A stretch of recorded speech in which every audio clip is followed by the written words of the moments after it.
Welcome back for a brand new episode of Collider Movie Talk. Today, we're going back to Batman land because we have some insight on the casting process. Then on top of that, if you watch yesterday's show, you know we teased the Django Zorro story, and today we are going to dig into those details. We're going to give you our thoughts and see if that movie has some potential there. And you know who I get to discuss that story with? With Coy and Haleigh. Yeah. Yes. I love Tuesdays. Yes. I love every day, but I love Tuesdays because you guys are here. Very excited. You Lots rock. of good stuff. All right, let's dig into it because this Batman story has a lot of really meaty information, especially if you're interested in some of the behind the scenes things that have to happen in order to cast a big role like this. So all of this information comes from a brand new THR piece, and that piece is saying that the casting process was a very smooth one because Matt Reeves had a clear idea of who he wanted for the part when he was writing the script. The choice came down to Robert Pattinson, who got the role, and also Nicholas Hoult. Here's a little quote from the piece. He, as in Batman, is written as around 30 years old, and the story is neither another rehashing or his origin, nor the tale of a seasoned crime fighter ruling Gotham City. He is Bruce Wayne, still trying to find his footing on his way to becoming the genius detective. Although other names were rumored for the role, Pattinson and Hoult, they were the ones that were the chief contenders for the part. We're going to dig into some of the specifics in terms of the casting process. But first, Coy, I want to know your thoughts on the story details we have here. Is that encouraging? And does that kind of put your mind down a certain path about the story that we might be jumping into? It puts me down a very specific path that it's a legacy story. So it's really interesting. There's this story called Court of Owls that Scott Snyder did that basically sets up, there's an underground crime syndicate in Gotham that he flashes back to in his 30s. And it's how they started the New 52. It's a really popular story. It's one of the most beloved of the last decade Batman stories. And it's specifically 30s. It's specifically how he's unseasoned. It's specifically, all of those quotes make me think Court of Owls. But the beauty of Court of Owls is that we've lived with Batman so long that it's exciting to see him back as young. Like a flashback doesn't work unless you have present day, you know? So I don't necessarily think it's Court of Owls, but when you hear those words, that's 100% what comic fans go Court of Owls. To me, it sounds like a mix between year one, but later on, and like the Neil Adams stuff. Because when I look at him, I think Neil Adams. He's a leaner Batman. He's got more of that caped crusader. He's more of a crusader and a swashbuckler than he's like a brooding mass. Like he's going to be doing detective work. Robert Pattinson is intelligent. He portrays himself a certain way. So I see a year two story. I think right after year one, right after that stuff, in between the Neil Adams world, or it could be crazy and do Court of Owls. But no matter what, a lot of villains plus an early Batman, to me, is the antithesis of what a lot of the comic book movies have been doing. I like the idea of using this powerful rogues gallery, not doing an origin story. It sounds like all the benefits they did with Punisher, how Punisher wasn't an origin story. He'd already been Punisher. And I liked that first season was him becoming the Punisher we know, and then they skipped ahead season 2. This to me can be that where it's an established character. We know the villains, we know the guy. Let's just have a Batman movie. So I think year 2 meets Neil Adams. I like the sound of that. Part of the piece is also saying how Matt Reeves basically decided on Robert Pattinson partially because of what he saw him do in both Good Time and High Life. And you're a fan of both, right, Haleigh? Yes, ma'am. Okay, so what is it about those two movies and his work in them that you think could make him a great Batman? It's such a weird question because they're such weird roles. I know. Yeah. That's exactly why I'm curious to know what Reeves was thinking, like what he saw in that made him stand out, especially above someone super talented like Nick Hoult. I know. I think it's really exciting. I think the weirdness is maybe part of it. Like I've said on Twitter and stuff, I like my Bruce Wayne's a little weird. Sure. And I think that could be part of his vision for it. I could see it being something about the way that when Pattinson acts, he doesn't tend to give everything away. He's like, there's always a second layer of emotion behind the top layer of what he's doing, and he's a reserved kind of actor, a quiet actor, and I could see that being part of the take on the character as well. Just, I mean, it is sort of Bruce Wayne's nature to be a stoic person who hides a lot under the surface. Well, even in the THR piece, when they were asked, they were bringing up certain questions that Matt Reeves was asking himself during these auditions, and it's, did they embody the character? How did their eyes look and act? And is there a specialness to them? And, you know, I'm sure Nick Hoult could do this as well, but when I think about Robert Pattinson and how much he's able to sell on facial expressions alone, when your face is covered in Batman mode, you really do need to be able to sell it all through the eyes. I think his reserved nature, I totally agree that, especially in Good Time, he's almost like intentionally distant, that when you get any of him, you're like, Like, you lean in. Yeah. And I think Batman has that aspect of, like, he's so reserved because Bruce Wayne is the persona, Batman is the reality. Like, he's one of the few characters where his secret identity is actually Bruce Wayne because he's so broken, he's Batman. And to me, Robert Pattinson carries that really well because you're always like, that poor guy from Twilight that had to deal with all this stuff. I wonder what he's really like. Like, I don't feel like the average person gets to ever see Robert Pattinson. And I feel like Good Time, High Life, Cosmopolis, a lot of those roles really show a person that's putting a lot of facade on, which is the most Batman thing ever. And for me, Nicholas Hoult is an incredible actor, and he's very weird, like Mad Max. Like, I mean, good God. For sure. But there's something so unique about Robert Pattinson's smugness that doesn't reek of arrogance. Like, he seems smug without being arrogant, and I don't know how to quantify that further, and that's so Batman. Like, Batman is sure of himself while being insecure about everything else. But he's also the world's greatest detective and the smartest guy. Like, Batman's such a hard character, and I see Pattinson that through and through, whereas Nicholas Hoult, I'm like 90% there. But once this was rumored, I have not been able to see another Batman. So I feel like that might have been what Matt Reeves is saying, is like, look at all these roles, look at all these opportunities. Once we saw this guy, Pattinson. I couldn't agree more. As soon as they said the name and the rumors or whatever, I was like, oh, why didn't I think of that? Right. Because it's the only option. Well, actually, it went back to, so when Jeff was talking about his Batman fan casting, he kept saying Zac Efron because star power is also a really big deal. Sure. And it does seem like that might have played a little bit of a factor here, because as much as I admire Nick Hoult, when you put Robert Pattinson's name at the head of a movie, you're going to draw maybe a slightly bigger crowd. I hope it wasn't completely, I mean, it doesn't seem like it was completely reliant on that, but I imagine that was a teeny piece of the puzzle here. I feel like Zac Efron is like Chris Evans before Captain America. He's got that. He needs to go through his Human Torch phase before he's Cap. And I feel like Zac Efron. said. I love Zac Efron and I love Human Torch, but I think he's not quite a Batman yet. He's more of a Nightwing. All right. So I see that evolution coming. And the only other name that came close to even like the Nick Hoult level was your Jonathan Tucker idea, and I've still held on to that. Now when I see Jonathan Tucker, I'm like, God, I'm a big fan of him. Such a good Bruce We have Wayne. someone in the chat who's a big fan of Nicholas Hoult and trying to get him into this movie. So Wo-Rang wrote, Holt as a villain would be awesome. Who would he play? I say Riddler. I would get behind that, especially given just like some of the work we've seen, particularly Mad Max. I mean, not that those characters are like super similar, but there's something about the physicality and just like the extreme nature of that role that I think would suit the Riddler quite well. I'd buy that. I would go further into crazy, and I'd give him Mad Hatter. I would love to see him just lose his mind because I love that character in Mad Max, and I think that if you're going to take a role that is okay, so Tom Hiddleston auditioned for Thor and got Loki. If you played another Asgardian, that would seem insulting. But if you play something like Loki, so if you give him the Riddler, too composed, go crazy. So I'd say Mad Hatter or Scarecrow because he's tall, he's lean, he's got the eyes, he's got the intensity, he's got the piercing. Seems a little clean, seems a little easy, but Scarecrow or Mad Hatter for me. I mean, really, I'm open to just about anything because Nicholas Hoult is one of the ones out there that no matter what you cast him in, I am going to want to watch it. Another thing in this story I really wanted to get your take on, because it's a really interesting thing to see actually written out when we do think about this all the time, is that one of the things that made Pattinson more attractive to Reeves here in Warner Brothers is, the quote is specifically, Pattinson has not yet appeared in a Marvel Studios movie, and name brand actors not working for the DC Comics rival are becoming few and far between. Apparently, there are no contract provisions prohibiting Marvel actors from appearing in a DC Warner Brothers movie, but execs believe that cross-pollinating dilutes both brands and can cause confusion for audiences, especially from a marketing point of view.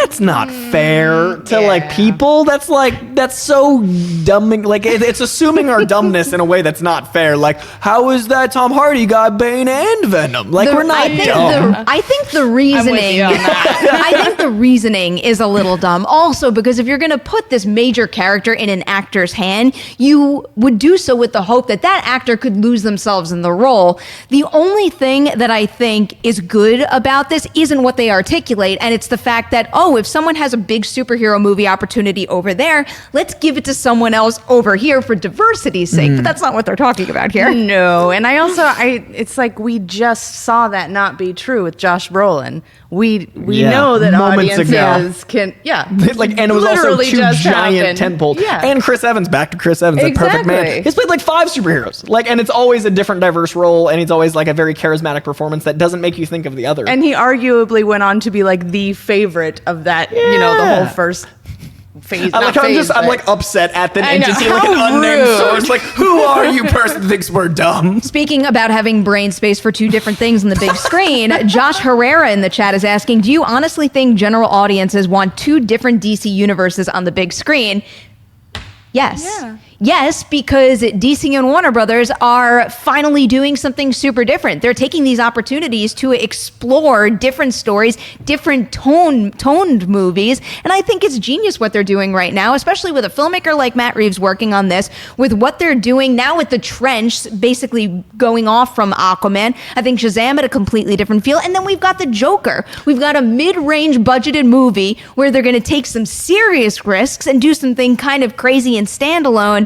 I think that, just like you said before, with the one actor playing two different roles, audiences have more than enough brain space for this kind of stuff, especially if we're talking about quality material that sells you on the story. I never want to see Robert Pattinson and Joaquin Phoenix opposite each other because that's different Batman. Like, just from the tone of the trailer and from the tiny amount we know from this, that's not the same universe. I'm glad it's not the same universe because that means I get two universes of excitement. Like, I don't want to eat at one restaurant the rest of my life. I'd like to eat at every goddamn I would probably restaurant. eat at one restaurant for the But rest the of my life. diversity of flavors, what I'm this just a universe is creature of giving habit. us. It's fine. But I think that audiences can handle the bandwidth, and I also think that we're in a great time of audiences being intelligent enough to actually understand that comics are so diverse that we get this. Like, look at the Tom King, Ava DuVernay New Gods news. Like, New Gods was not a thing I ever thought we'd see, and we're getting Eternals, both Jack Kirby creations, both out of your minds from Marvel and DC, and it's going to work. Okay, before we move on, because we have to, if you were to eat at one restaurant for the rest of your life, what would it be and why? Oh, you guys look so not- upset with I me definitely now. eat everywhere. Question. I would pick the Peanut Butter Company in New York because peanut butter sandwiches are wonderful. And you can it? have all different variations. Your whole life, peanut butter sandwiches. I think so. You are a wild woman. Either salsa and beer in the Valley or Wat Don Moon Lake in Silver Lake. So either lots of Thai food or lots of Mexican food. Okay. Fair enough. Yeah, those are my. You're kind of those are- cheating, but it's okay. It's a broad swipe, you know. I don't know. Like, I would have to cheat too because I can't choose burritos or sushi, and you can't have both because You if can you're have a going to pick sushi the burrito. best restaurant, That's the it's thing is, gonna it's be like good at one. I don't want to say like Chili's Cheesecake Factory. Yeah, it's like Yeah, it's got a 7-page menu of very tolerable food. Well, I guess the safest bet in that case would be something like a good old New York City diner because you have a mile-long menu and you can get like anything from like Italian to breakfast food to dessert. That's true. For the I'm rest thinking about this too hardcore right now. We have to move on before I spin out of control because we also have some great content we have to tell you about. Of course, we are going to talk about the Django and Zorro movie, but first, brand new episode of Comic Book Shopping. Check out this clip right now.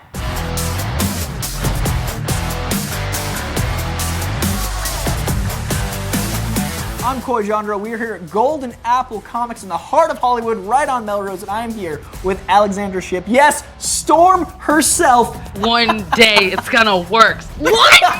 Isn't that incredible? I gotta read Robert. this. I'm gonna figure out the Study up. logistics. Oh, I'm so ready. You.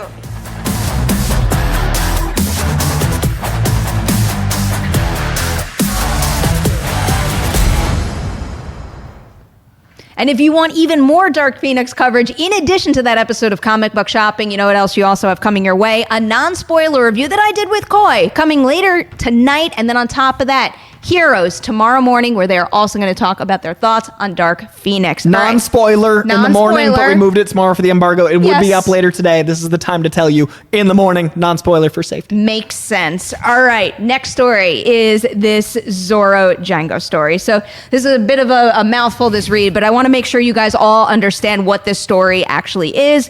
So as reported by our very own Jeff Snyder, Quentin Tarantino has tapped Gerard Carmichael to co-write a Django Zorro movie based on the crossover comic book series of the same name. The comic is written by Tarantino and served as a sequel to the 2012 movie Django Unchained. Story takes place several years later, with Django still a bounty hunter, and since there's a warrant on his head back east, he's mainly in the western states. After safely settling with his wife Broomhilda near Chicago, he takes to the road again, sending her funds whenever he completes a job. It's by sheer chance that he encounters the aged and sophisticated Diego de la Vega, Zorro, and soon finds himself fascinated by this unusual character who can also hold his own in a fight. Django eventually becomes Diego's bodyguard and joins him on a mission to free the local indigenous people from slavery. This is so random.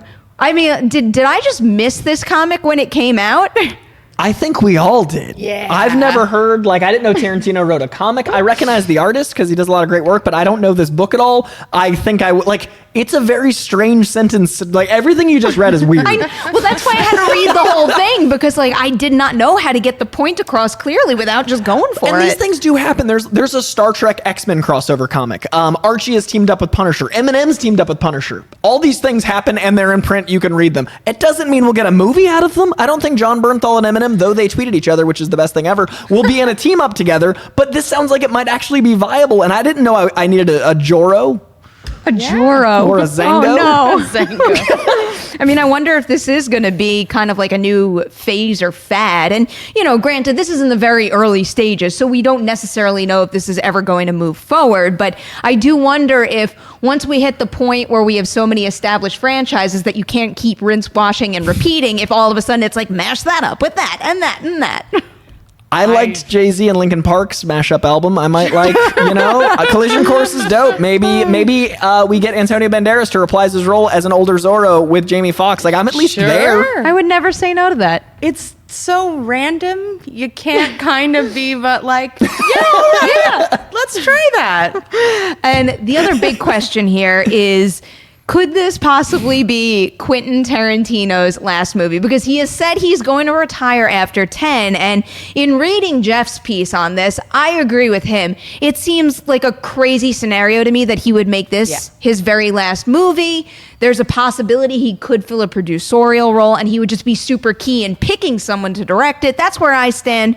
Do you think there's any chance that this could be QT's last movie as a director? Not really. No. I mean, just the factor of having a co-writer involved in any way doesn't seem like what he'd do for his 10th and final, when he's been so rigid about crafting that brand and that sort of image. I would have bought Once Upon a Time in Hollywood as his last movie because of the love letter it is and all. It's so Tarantino, but I don't see him doing a sequel spin-off reboot based on a comic he already wrote. It's too much. It is interesting to think about somebody else directing characters that he had directed in the prior movie. And how that feels and what that looks like. I could see Joe Carnahan doing it because of his propensity for intense violence and action. His style is so specific. Mm-hmm. It's very difficult for me to imagine anyone recreating the same style, tone, color palette, camera work, everything that he did in Django Unchained in another movie. But who knows? Maybe you just keep those characters and you kind of spice it up in a new way for something like this. Maybe I should just read the comic. Yeah, I don't think that imitation would be the way to go. I think we've seen decades of filmmakers attempt to imitate Tarantino and very few people are able to pull it off. So you just have to kind of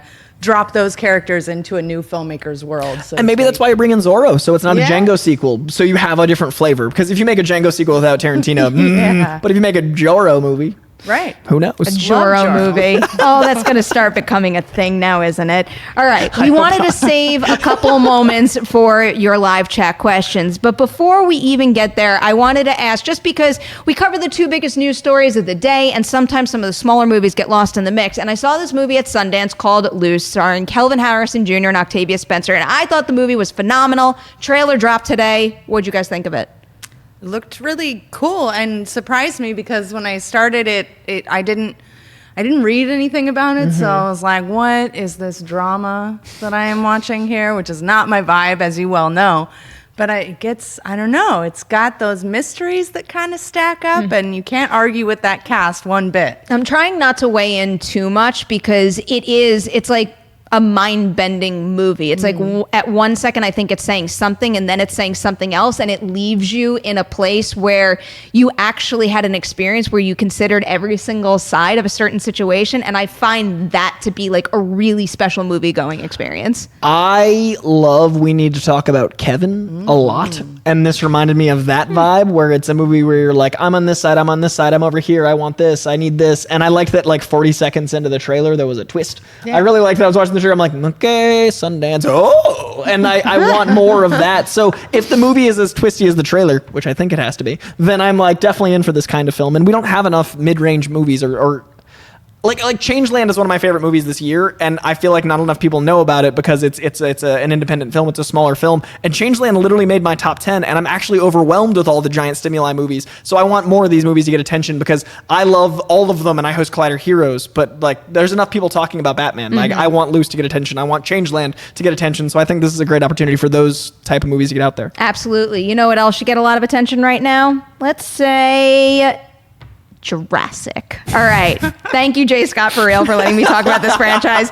Do you want to see characters from the films appear in the Jurassic World show, as in the animated show that they just announced, going over to Netflix? They have the trailer. Or, and he says his preference, keep them separate.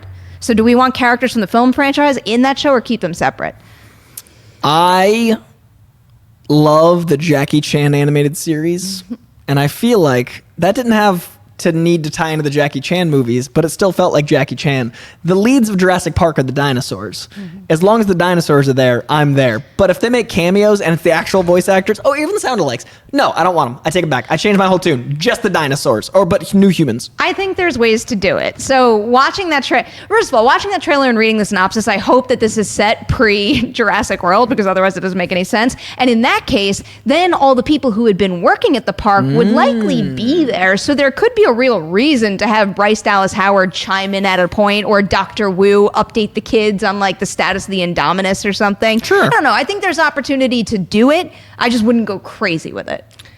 I'm hoping that it's set afterwards, just because I want them to explore the world with dinosaurs on the loose more.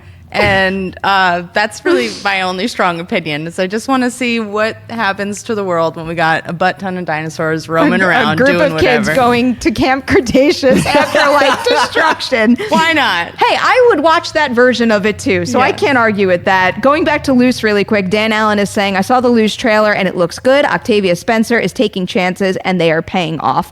I actually think her performance in that movie could be Oscar worthy if enough people see it. All right.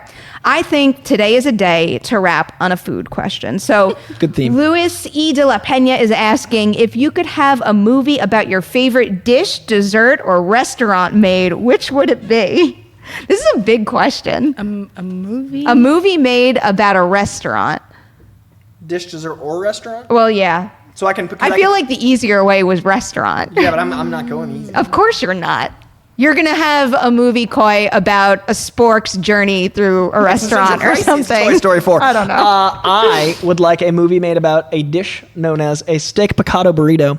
It is a steak and potato burrito, and I would like to know the origins of both the people that discovered how to cook it and the people that combined Irish culture and Mexican culture and the people that eat it. And I would like to experience a documentary about the growth of these two cultures and bringing them together. And I would also like to watch the people that enjoy it go forth into their own lives a la Magnolia. It almost annoys me that your answer was so beautiful when all I could think of was like anthropomorphizing food, like just bringing them to life. I started to think about like, how can a peanut butter sandwich come to life? I want a movie about the things that bring us together, which are burritos. That's lovely. That is a very, very fair point. Burritos do bring people together. There's so many ingredients, you wrap them up, it's like a big hug from the food itself, and it's containing all the things you love, like Christmas and family. Here's a pitch. So you have two different restaurants that are next to each other and they're competing, but they're different kinds of food and they're all like pissed at each other. But then one day they realize if we join our two cuisines together, then we go into your territory again. That's the sequel. Speaking of that, there actually is a movie semi about that called Abe.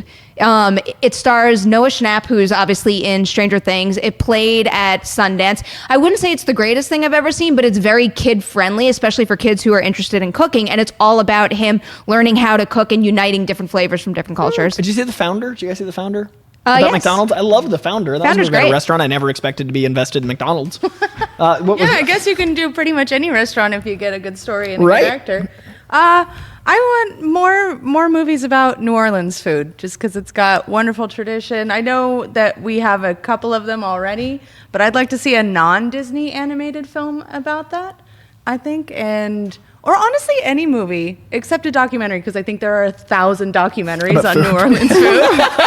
I should have watched more of them, or otherwise, actually, if I did watch more of them, I probably wouldn't be sitting here right now because I would be in food coma and drink coma on the street. That's probably why I have it on my mind. Other than that, I kind of always have How's New the hot Orleans on my sauce? mind. What's the hot sauce report? Fantastic. Haley's Yes. got hot sauce from I New love Orleans. hot sauce. I love New Orleans so much. Yes. I've only been there for 6 hours in my entire life, and it's one of my favorite cities. It did that to me in 6 hours. You've got to It go. changed everything. You've got to It was go for a longer It was a extent. Monday from 6 a.m. to noon, and I boy. experienced like art and culture and booze and street performances and experience. Like I had a full existential crisis and came back from it. Me and my dad got day drunk. Like we were driving cross country from Georgia to California and like just experiencing. We were like, we gotta go nap at the hotel because we accidentally. So we had to use 4 of our 10 hours recovering from New Orleans. It's magic. The city's great. It is magical. It all makes sense. It's like even if you only have a teeny tiny amount of time, you need serious recovery time after you've experienced that. And my dad's just like me, so imagine 2 me's in New Orleans. It's a whole thing.